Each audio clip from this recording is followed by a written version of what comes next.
ایک یہ کہتے ہیں کہ وہ یوم عاشورہ میں کوئی دعا ہے، کہتے ہیں کہ زندگی کا بیمہ ہو جاتا ہے، جو اس کو پڑھ لے گا 1 سال تک اس کو موت نہیں آئے گی. تو یہ کیا ہے؟ ہو سکتا ہے کہ یہ کسی بزرگ کی طرف منسوب اس طرح کا کوئی بات ہو اور کسی نے اچھی نیت کے ساتھ اس کو لوگوں کے اندر عام کیا ہو، لیکن ہمارا مشورہ یہ ہے کہ اس قسم کی چیزوں کو لوگوں میں عام نہ کیا جائے، کیونکہ یہ ظاہری طور پر جو ہے یہ مضامین قرآن و حدیث کی تعلیمات سے مطلب متصادم سے نظر آتے ہیں. ہمارے نبی کریم صلی اللہ علیہ وسلم تو یہ احساس دلانا چاہتے ہیں کہ موت بالکل نزدیک ہے، لہذا صحیح حدیثوں کے اندر ثابت ہے کہ بعض اوقات آپ قضاء حاجت سے فارغ ہوتے تو وہیں تیمم کر لیتے. صحابہ کرام علیہم الرضوان عرض کرتے یا رسول اللہ صلی اللہ علیہ وسلم قریبی پانی موجود ہے، تو آپ ارشاد فرماتے ہو سکتا ہے کہ میں اس پانی تک نہ پہنچ پاؤں اور مجھے موت آ جائے.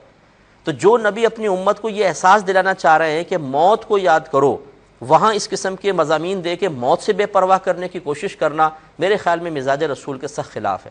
اسی طریقے سے رحمت کونین صلی اللہ علیہ وسلم ایک دفعہ ایک مجلس و محفل کے پاس سے گزرے تو صحابہ کرام ہنس رہے تھے، تو رحمت کونین صلی اللہ علیہ وسلم نے بآواز بلند ارشاد فرمایا کہ اپنی مجلسوں میں لذتوں کو توڑ دینے والی چیز کی ملاوٹ بھی کر لیا کرو.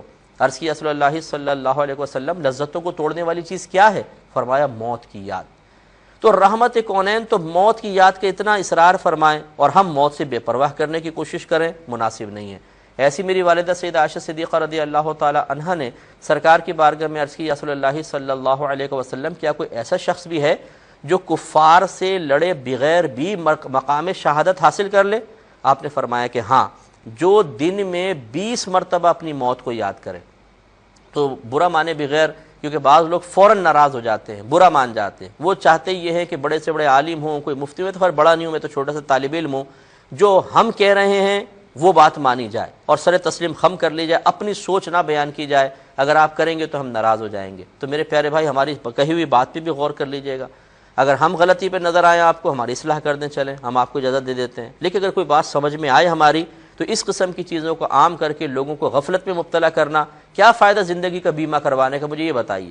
اگر 1 سال تک یہ دعا پڑھ کے موت نہیں آئے، بالفرض نہیں آئے، اس کا فائدہ کیا ہے؟ اس میں کون سا ثواب کا پہلو ہے؟ اس میں کون سے بلندی درجات کا پہلو ہے؟ نقصان کا پہلو میں نے بتا دیا. لوگ تو ویسے اپنی موت سے غافل ہیں، طول عمل کا پہلے شکار ہے، لمبی لمبی امیدیں باندھی ہوئی ہیں. اس میں آپ یہ اور دعا پکڑا دیں ہاتھ میں کہ لیجیے پڑھ لیجیے، سال بھر تک مرو گے نہیں. وہ اور کہے گا چلو ٹھیک ہے مریں گے نہیں، پڑھ کے دعا اور گناہ کرے گا کہ جی اب سال بھر تک تو مرنا نہیں، آخر میں توبہ کر لیں گے. یہی تو اللہ تبارک و تعالیٰ کی ایک حکمت عظیمہ ہے موت کے اچانک آنے میں، کہ انسان گھبراتا رہے کہ کل ہی موت آ جائے گی تو وہ توبہ کا دروازہ چھوڑے گا نہیں. ایک پرانے زمانے میں، پہلے زمانوں میں ایک شخص تھا، وہ ایک نبی کے پاس آیا اور اس نے عرض کی کہ حضور، بلکہ معذرت چاہتا ہوں، یہ واقعہ لکھا ہے کہ شیطان، اس نے خواہش کا اظہار کیا اللہ تعالیٰ کی بارگاہ میں، ایک بزرگ تھے، کہ مجھے شیطان نظر آ جائے. اللہ تعالیٰ کی طرف سے الہام ہوا کہ ایسی خواہش نہ کرو، لیکن اس نے کہا کہ اللہ تعالیٰ بس دعا مانگتا رہا. اللہ تعالیٰ نے شیطان کو ظاہر کر دیا. جب سامنے شیطان آیا تو اس نے ڈنڈا اٹھایا کہ میں تجھے ابھی مارتا ہوں.